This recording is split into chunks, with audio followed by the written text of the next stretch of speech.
Kejaksaan Agung, Kejagung, membongkar modus korupsi ekspor crude palm oil, CPO, di lingkungan Direktorat Jenderal Bea dan Cukai, Ditjen Bea Cukai, sepanjang 2022 hingga 2024 yang menjerat 11 tersangka.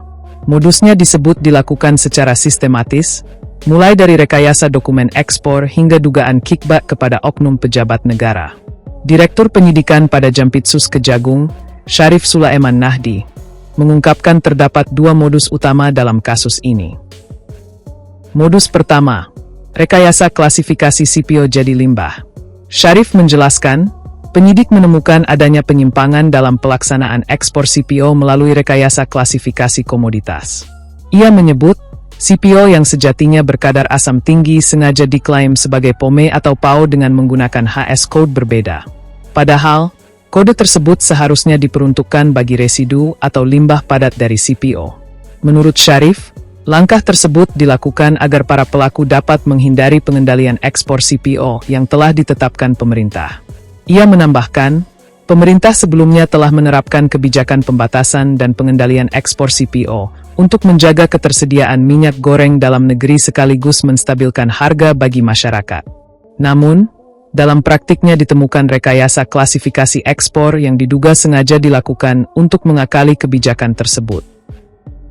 Modus kedua, loloskan ekspor, hindari DMO dan kurangi pungutan negara.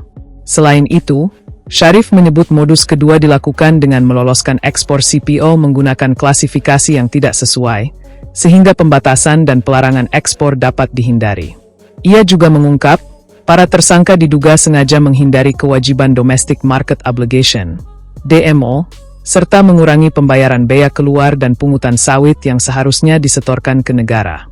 Akibatnya, pungutan yang diterima negara menjadi jauh lebih rendah dari semestinya.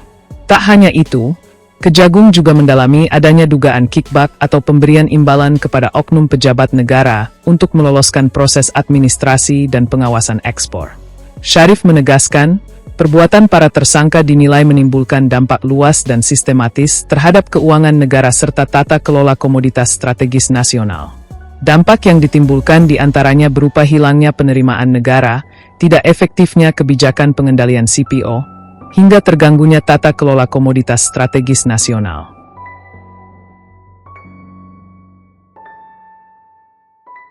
Download Tribun X sekarang, menghadirkan lokal menjadi Indonesia.